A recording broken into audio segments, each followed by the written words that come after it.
श्रोता प्रेमियों, मैं राम सागर शास्त्री आप लोगों के समक्ष रखने जा रहा हूं एक प्रसंग, लंका के युद्ध का वर्णन।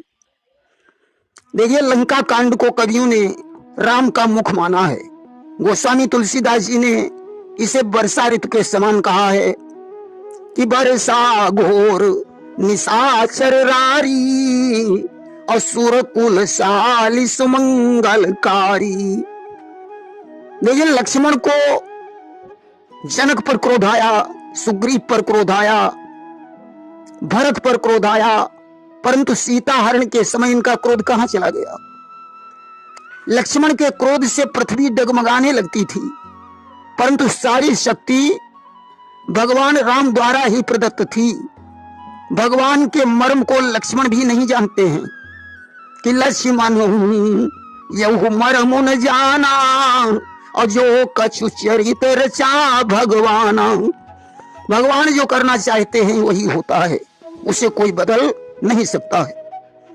कि राम कीन्ह चाहि सही होई, और करई अन्यथा यस नहीं कोई।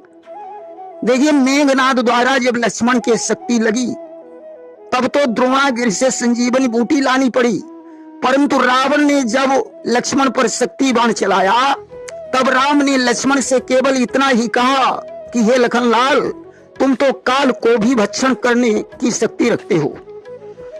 और उन्होंने शक्ति को आकाश में भेज दिया। लक्ष्मण उठकर बैठ गए और राम ने रणभूमि में रावण को मूर्छित करके उसे लंका भिजवा दिया। जब स्वयं व्यापक ब्रह्म नागपाश में बन गया तब लक्ष्मण की तो बात ही छोड़ो। जब इनके चरित्रों पर गरुण को संदेह हो सकता है तो साधारण मनुष्य की तो बात ही क्या। देखिए, लक्ष्मण शक्ति में तुलसीदास जी ने एक दोहा लिखा है कि मेघनाद समकोटि सत जोधा रहे उठाई, जगदाधार शेष किमी उठई चले खिसियाई। जब शक्ति बाण द्वारा लक्ष्मण मूर्छित हो गए तो मेघनाद के समान 100 करोड़ योद्धा उन्हें उठाकर लंका ले जाने का विचार बनाने लगे, परंतु जगदाधार शेष को नहीं उठा पाए और खिसियाकर चले गए। 100 करोड़ योद्धा उनके शरीर में कैसे लग पाए।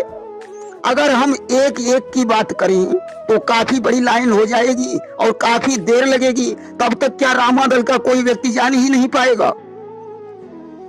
मेघनाद ही लक्ष्मण की क्षमता का था, उसके समान 100 करोड़ योद्धा और कहां से आ गए।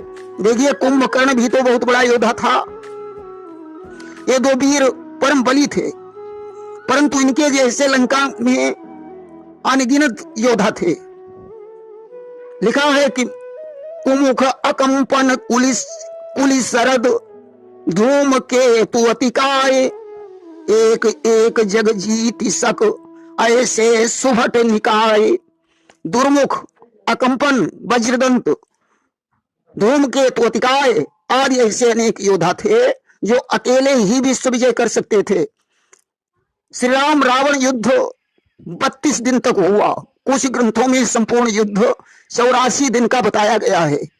अब कोई पूछे राम की सेना कितनी थी, रावण की सेना कितनी थी, रामादल में कितना बल था, रावण के दल में कितना बल था, अंगद जी के पैर में कितना बल था, हनुमान जी में कितना बल था, हनुमान जी के मुष्टिक में कितना बल था, हनुमान जी की लात में कितना बल था, मेघनाद में कितना बल था, कुंभकर्ण के शरीर में कितना बल था। देखिए, राम की सेना के बारे में सुक और सारण ने राम को बताया था कि पदुम जठ 18 यूथप बंदर, 18 पदम बंदरों की सेना बताई। परंतु तुलसीदास जी ने लिख दिया कि 100 मूर्ख जो करन चाह लेखा। 18 पद्म के अतिरिक्त और भी सेना हो सकती है जिसकी गिनती नहीं की जा सकती है। वे मूर्ख हैं जो इसकी गणना करना चाहते हैं। रावण के पास कितनी सेना थी? तुलसीदास जी ने लिख दिया कि गणई को पार निशाचर जाति, सुत परिजन नाती पोत्रों के सहित उनकी गिनती ही नहीं हो सकती है। कबीर दास ने लिखा कि 1 लाख पूत सवा लख नाती। अब रामादल के बल की बात करते हैं। अंगद ने रावण से कहा था कि यस कपि एक न सेना माही, और जो न तुम ही जीत रन माही। ऐसा कोई बंदर रामादल में नहीं है जो तुम्हें युद्ध में जीत नहीं सकता।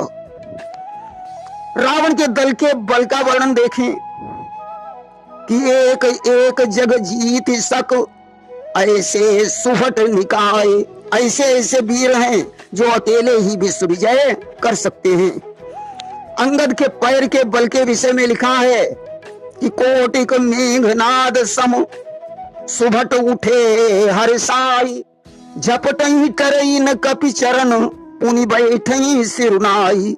मेघनाद जैसे करोड़ों योद्धा उनका पैर नहीं उठा पाए। हनुमान जी को तो अतुलित बल का धाम कहा गया है, जिनके बल की तुलना ही नहीं हो सकती। देखिए हनुमान जी की मुष्टिक में कितना बल था। रावण के एक मुष्टिक मारा तो रावण बेहोश हो गया। लंकिनी के मारा, मुंह से रुधिर वमन होने लगा। और हनुमान जी के चरण में कितना बल था। अक्षय कुमार के चरण मार दिया, सीधे ऊपर चला गया। जिस पर्वत पर पांव रखते थे वो पाताल को चला जाता था। देखिए कुंभकर्ण के पास शारीरिक बल था और मेघनाद के पास माया का बल अधिक था। कुंभकर्ण भूद्राकार था, वह पैरों से सेना को कुचल देता था, हाथों से मीज देता था। मेघनाद के माया बल पर लिखा है कि देख प्रताप मूढ़ खिसियाना और करई लाग माया विधिनाना। अरे भगवान के आगे क्या उसकी माया चल सकती थी, परंतु भगवान तो उसे खेल खिला रहे थे। देखिए लंका में मेघनाद जैसे अन्य योद्धा भी थे। शेष जी को विग्रह में घटने बढ़ने की सामर्थ्य थी, अस्तु शंका करने की कोई जरूरत तो नहीं है। अच्छा लक्ष्मण के शक्ति बाण लगने पर राम रोए क्यों कि जो जनते बन बंधु बिछोहू और पिता बचन मनते नहीं हो। अगर मैं जान लेता कि वन में भाई का विछोह हो जाएगा तो मैं उस दिन पिताजी के वचनों को ही नहीं मानता। देखिए या तो सभी जानते हैं कि भगवान नर लीला कर रहे हैं। यहाँ ओहू का मतलब वह, यानी पहला वचन नहीं मानते, केवल दूसरा वचन ही मान लेते। यानी श्रृंगबेरपुर में गंगा स्नान करके वन को देखकर अयोध्या को लौट जाते।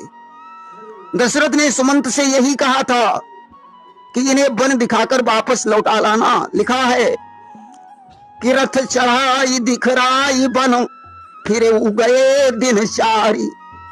राम कहते हैं कि मैं 14 वर्ष के वनवास वाला पहला वचन न मानकर दूसरा वचन मान लेता, यानी श्रृंगबेरपुर में पुर से ही वापस लौट जाता। वहीं पर कुछ सज्जनों का विचार है कि बचपन में मेघनाद एक बार घड़ियाल बनकर सरयू के किनारे आया था। उसने लक्ष्मण का पैर पकड़ा। राम उसे मार डालना चाहते थे, परंतु दशरथ ने रोक दिया था। इसलिए राम दशरथ के उन वचनों को न मानने की बात करते हैं। वहीं कुछ लोग ओहू शब्द का प्रयोग लक्ष्मण के वन चलने की जिद से लगाते हैं। कुछ सीता जी के हिरण मारने की बात को नहीं मानते, ऐसा बताते हैं। देखिए इनमें सबसे पहला कारण ही महत्वपूर्ण है। यहाँ राम ने एक बात और कही है कि मिलई इन जगत सहोदर भ्राता। उन्होंने कहा कि सुत धन स्त्री भवन परिवार सब कुछ मिलता है, परंतु सगा भाई दोबारा नहीं मिलता। देखिए राम और लक्ष्मण दोनों के पिता एक हैं, यहाँ तक कि चारों भाई चरु से उत्पन्न हुए हैं, इसलिए सहोदर कहा है।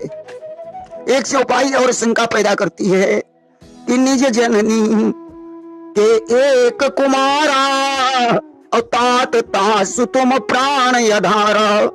इसका अर्थ समझने पर समझ में आता है कि भाई मेरी जो माता है उसके तुम एक कुमार प्राण के आधार हो। उस माता ने तुमको मुझे सौंपा है, अब मैं जाकर उसे क्या उत्तर दूंगा। लक्ष्मण और राम का बचपन से प्रेम रहा। सौंपने का मतलब है जिम्मेदारी देना। लक्ष्मण ने जब साथ चलने का आग्रह किया तो राम ने कहा कि मांगहु विदा मातु सन जाई अवा बहु बेगी चलहु बन भाई। लक्ष्मण को सौंपा किसने था? कौशल्या ने। कुछ लोग एक कुमारा में एक का अर्थ प्रधान लेकर सुमित्रा जी द्वारा सौंपना सिद्ध करते हैं। कुछ लोग निज जन और नीके ऐसा करके अर्थ करते हैं, परंतु ऊपर वाला अर्थ ही सही है। रावण के वध को लेकर भी अनेकों विचार हैं। कोई कहता है कि रावण को राम ने ब्रह्मास्त्र से मारा, कोई कहता है रावण अगस्त ऋषि के बाण से मारा गया, तो कोई कहता है कि रावण के पास भगवान शंकर का दिया हुआ कालसर था, मंदोदरी जिसकी पूजा किया करती थी। रावण को मारने के लिए राम ने हनुमान को लंका भेजा, हनुमान मंदोदरी का ध्यान बटाकर वह सर ले आए, जिससे रावण मारा गया। देखिए, लंका के युद्ध में सुग्रीव और रावण का मल्ल युद्ध हुआ। धूम्राक्ष हनुमान के द्वारा मारा गया, वज्रदंत को अंगद ने मारा, अकंपन का वध हनुमान के हाथों से हुआ, प्रहस्त नील के द्वारा मारा गया। रावण और सुग्रीव तथा हनुमान का फिर युद्ध हुआ। रावण ने लक्ष्मण पर शक्ति बाण का प्रहार किया, कुंभकर्ण भगवान राम के हाथों से मारा गया। अहिरावण को हनुमान ने और नारंतक को सुग्रीव के पुत्र दधिवल ने मारा। देवांतक हनुमान के हाथों से मारा गया। महोद को नील ने मारा। महापार्श ऋषभ वानर के द्वारा मारा गया। अतिकाय को लक्ष्मण ने मारा। कंपन और प्रजंग आदि अंगद द्वारा मारे गए। सोनिताक्ष का वध दुविद ने किया। युपाक्ष मयंद वानर के द्वारा मारा गया। कुंभकर्ण के पुत्र कुंभ को सुग्रीव ने और कुंभकर्ण के दूसरे पुत्र निकुंभ को हनुमान ने मारा। मेघनाद का पुत्र मकराक्ष राम के द्वारा मारा गया। मेघनाद का वध लक्ष्मण ने किया। सुग्रीव ने विरूपाक्ष को मारा। महोदर सुग्रीव के द्वारा मारा गया। रावण के मंत्री महापार्श को अंगद ने मारा और रावण भगवान राम के हाथों से मारा गया। देखिए, सेतु निर्माण में 5 दिनों का समय लगा था। समुद्र में पत्थर नल नील के द्वारा श्राप से तैर रहे थे या राम के प्रताप से। देखिए, राम को समुद्र ने बताया था कि तुम्हारी सेना में जो नल और नील हैं, और तिनके परस किए गिरि भारे, और तरी हैं जलधि प्रताप तुम्हारे। उनके हाथों से छुए हुए पत्थर तुम्हारे प्रताप से समुद्र पर तैरने लगेंगे। यहां राम के प्रताप का ही उल्लेख है। तुलसीदास ने लिखा कि श्री रघुवीर प्रताप ते सिंधु तरे पाषाण। अगर हम ऋषि के श्राप को ही प्रमुख मान लें तो क्या पत्थरों के तैरने से पुल बन सकता है? यहाँ एक कथा आती है कि जब नल नील पत्थर तैरा रहे थे तो वे लहरों में इधर उधर बह जाते थे। अब पत्थर जुड़ेंगे नहीं तो पुल कैसे बन पाएगा? उस समय भगवान ने जामवंत से पूछा कि आखिर नल नील में क्या जादू है जो पत्थर तैरा देते हैं?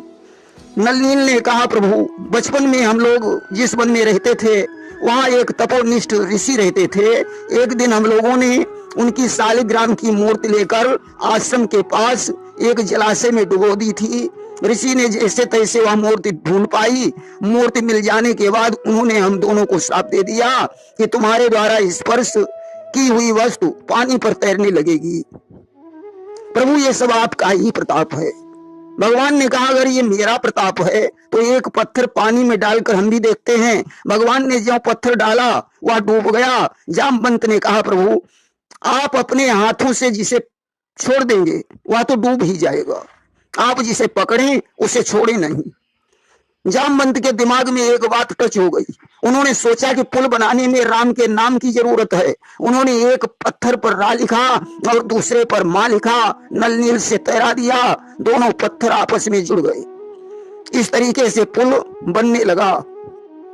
भगवान ने वहां शंभु की स्थापना की। बताया जाता है कि रावण ने सीता जी को ले आकर स्थापना करवाई और पुनः वापस चला गया। देखिए, भगवान ने अंगद को दूत बनाकर रावण के पास भेजा तो रावण के दरबार में अंगद झूठ बोले कि सत्य नगर कपि जा रे हूं बिनु प्रभु आय सुपाई। फिर न गए सुग्रीव पही, ते ही भय रहा लुकाई। क्या सचमुच उस वानर ने लंका का दहन किया है? बिना प्रभु की आज्ञा से लंका जलाने के कारण वह सुग्रीव के पास लौट कर नहीं गया और उनके भय से कहीं छुप गया। देखिए, अंगद झूठ नहीं बोल रहे हैं। जब हनुमान जी लंका जलाकर लौटे तो बिना पूछे लंका जलाई थी, तब वे नीचे गर्दन किए हुए सबके पीछे छिपते छिपते चलकर सुग्रीव और राम के पास पहुंचे थे और स्वयं उनके सामने कुछ भी प्रकट नहीं किया। हनुमान सीधे सुग्रीव के पास नहीं गए, बल्कि लंका जलने के भय से छुपते छुपते गए थे। इसलिए अंगद सही कह रहे हैं। और यही पूर दहेऊ अतेऊ सुत तोरा, सब सकल कपिन महुते ही बल थोरा। अंगद ने एक बात और कही कि जिसने लंका जलाई और तुम्हारे पुत्र अक्षय कुमार को मारा, उसका बल सभी बंदरों से कम है। देखिए, सेवक का कर्तव्य होता है अपने स्वामी का काम बनाना। भगवान राम ने अंगद को भेजते समय कहा था कि हे अंगद, तुम स्वयं बुद्धिमान, बलवान, गुणवान और चतुर हो। जिसमें रावण का हित हो और हमारा काम बन जाए, तुम रावण से वही बातें करना कि काज हमार और तासु हित होई, और रिपुसन करे हूं बत कही सोई। इसने कुछ बातें विनोद की हैं और कुछ धमकी की हैं। काम बनाने में सभी कुछ जायज है। अंगद ने एक बात और कही कि एक रावण को हमारे पिता बाली ने 6 महीने बगल में दबाया है। ऐसा किसी रामायण में नहीं लिखा है। देखिए, बाल ने रावण को बगल में दबाकर संध्या बंदन करने के पश्चात उसे छोड़ दिया था। अंगद भी वही कहते हैं कि एक कहत मुहि सकुचयति, रहा बाल की कांख, रहा बाल की कांख, ऐसा कहा है। 6 महीने की बात मिथ्या सिद्ध होती है। देखिए, जब रावण ने राम की निंदा की तो अंगद ने अपनी दोनों भुजाएं जमीन पर पटक दी। पृथ्वी हिलने लगी। रावण चक्कर खाकर पृथ्वी पर गिर पड़ा। उसके मुकुट जमीन पर गिर गए, जिनमें से 4 मुकुट उठाकर अंगद ने रामादल में फेंक दिए। कुछ सज्जनों का ऐसा विचार है कि उन्हीं में एक छत्र मुकुट दशरथ का था, जिसे बाली ने छीन लिया था। बाली से चुराकर रावण ले गया था। देखिए, रावण को मारने के बाद राम ने सीता जी की अग्नि परीक्षा क्यों ली? जिस समय लक्ष्मण वन से कंद मूल फल लेने चले गए, उस समय राम ने सीता से कहा था कि तुम पावक महु करहु निवासा और जबलहु करहु निशाचर नासा। हे सीते, जब तक मैं निशाचरों का नाश करूं तब तक तुम अग्नि में निवास करो। यह बात लक्ष्मण भी नहीं जानते थे। सीता का हरण तो हुआ, परंतु असली सीता तो आग में है। इसलिए राम छाया रूपी सीता को अग्नि में प्रवेश कराकर असली सीता को बाहर निकाल रहे हैं। प्रेम से बोलिए वृंदावन बिहारी लाल की जय।